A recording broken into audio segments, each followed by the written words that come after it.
कर्ण का जन्म कुंती के वरदान के कारण हुआ था। जब कुंती ने ऋषि दुर्वासा से सूर्यदेव का आह्वान करने का मंत्र सीखा तो उत्सुकतावश उन्होंने इसे आजमाया। सूर्यदेव के आशीर्वाद से कर्ण का जन्म हुआ, लेकिन अविवाहित होने के कारण कुंती ने समाज के डर से उन्हें एक टोकरी में बहा दिया। वह टोकरी गंगा में बहती हुई एक सारथी अधिरथ और उनकी पत्नी राधा के पास पहुंची। दोनों ने कर्ण को अपनाया और पाला, इसी कारण कर्ण को सूतपुत्र कहा जाता था। और यही पहचान आगे चलकर उनके जीवन का सबसे बड़ा दुख बन गई। कर्ण को योद्धा बनना था, लेकिन समाज उन्हें केवल सारथी का पुत्र मानता था। जब उन्होंने गुरु द्रोणाचार्य से शिक्षा प्राप्त करने की इच्छा जताई तो द्रोणाचार्य ने यह कहकर मना कर दिया कि वे केवल क्षत्रियों को ही शिक्षा देते हैं। इस अपमान से आहत होकर कर्ण ने महान गुरु परशुराम की शरण ली, लेकिन परशुराम केवल ब्राह्मणों को ही शिष्य बनाते थे। इसलिए कर्ण ने स्वयं को ब्राह्मण बताकर उनसे शिक्षा ली। परशुराम ने उन्हें सभी दिव्यास्त्रों और युद्ध कला का ज्ञान दिया। जब परशुराम को पता चला कि कर्ण ब्राह्मण नहीं बल्कि एक सूतपुत्र हैं, तो उन्होंने क्रोधित होकर कर्ण को श्राप दे दिया कि जब भी वह सबसे अधिक आवश्यकता के समय दिव्यास्त्रों का प्रयोग करना चाहेंगे तो वह मंत्र भूल जाएंगे। यह श्राप आगे चलकर कुरुक्षेत्र के युद्ध में उनके लिए विनाशकारी साबित हुआ। कर्ण के जीवन में अपमान हर कदम पर था। जब द्रौपदी का स्वयंवर हुआ तो उन्होंने उसमें भाग लेना चाहा, लेकिन द्रौपदी ने उन्हें सूतपुत्र कहकर ठुकरा दिया। इसी तरह जब कर्ण ने राजाओं की सभा में अपनी वीरता साबित की तो भीष्म और अन्य लोगों ने उन्हें क्षत्रिय न मानकर सम्मान नहीं दिया, किंतु कर्ण की सबसे बड़ी विशेषता थी उनकी दानशीलता। उन्होंने कभी किसी याचक को खाली हाथ नहीं लौटाया। एक बार स्वयं भगवान इंद्र अर्जुन के पिता ब्राह्मण का वेश धारण करके कर्ण के पास गए और उनसे उनका स्वर्ण कवच और कुंडल मांग लिया। कर्ण जानते थे कि यह उन्हें जीवन में रक्षा प्रदान कर सकता है, फिर भी उन्होंने निसंकोच यह दान कर दिया।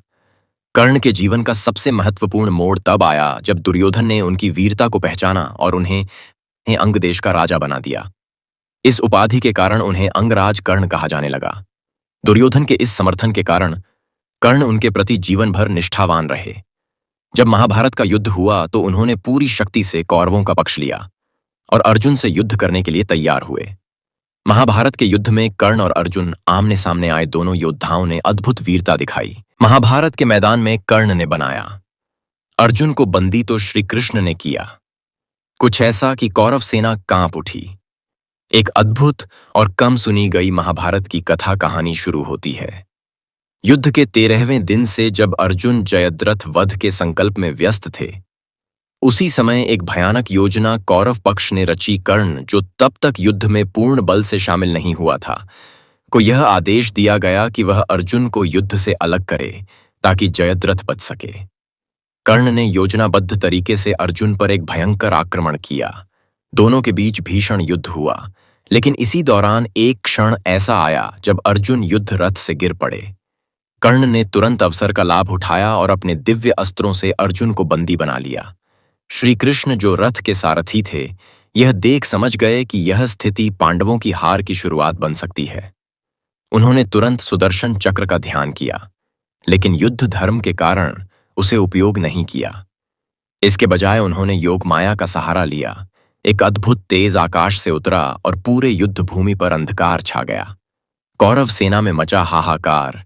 इस अंधकार और रहस्यमयी प्रकाश के प्रभाव से कौरव सेना भ्रमित हो गई। कर्ण का ध्यान एक क्षण के लिए भटका और उसी क्षण श्री कृष्ण ने अर्जुन को जागृत किया और सुदर्शन दृष्टि से उन्हें चेतना दी। अर्जुन फिर से उठ खड़े हुए। उनके शरीर से अग्नि की ज्वालाएं निकल रही थीं। उन्होंने गांडीव उठाया और एक के बाद एक कौरव योद्धाओं को पछाड़ते हुए कर्ण को घेर लिया। अर्जुन की वीरता और श्री कृष्ण की लीला देख कर्ण को पीछे हटना पड़ा। कौरव सेना भयभीत होकर भागने लगी, लेकिन कर्ण को उनके गुरुओं द्वारा मिले श्रापों का परिणाम भुगतना पड़ा। युद्ध के दौरान जब उनका रथ कीचड़ में धंस गया और वे अपना दिव्यास्त्र भूल गए, तभी अर्जुन ने भगवान श्री कृष्ण के कहने पर कर्ण का वध कर दिया। कर्ण का जीवन हमें सिखाता है कि मेहनत और प्रतिभा से कोई भी ऊंचाई हासिल कर सकता है, लेकिन सामाजिक भेदभाव और व्यक्तिगत प्रतिशोध किस तरह जीवन को प्रभावित कर सकते हैं। उन्होंने हर परिस्थिति में अपने वचन, दानशीलता और वीरता को निभाया, चाहे उसका परिणाम कुछ भी हो। यही कारण है कि आज भी कर्ण को महाभारत के सबसे महान योद्धाओं में गिना जाता है। कभी भी अधर्म का साथ न दो, क्योंकि धर्म की रक्षा स्वयं भगवान करते हैं। श्री कृष्ण केवल सारथी नहीं, रणनीतिक महायोगी थे। अर्जुन की विजय में अकेले उनकी शक्ति नहीं, श्री कृष्ण की बुद्धि भी थी। उन्होंने अर्जुन को सही मार्गदर्शन दिया, धर्म के मार्ग पर चलने के लिए प्रेरित किया। भगवान कृष्ण ने अर्जुन को गीता का ज्ञान दिया था, जो भगवत गीता के रूप में प्रसिद्ध है। जय श्री कृष्णा।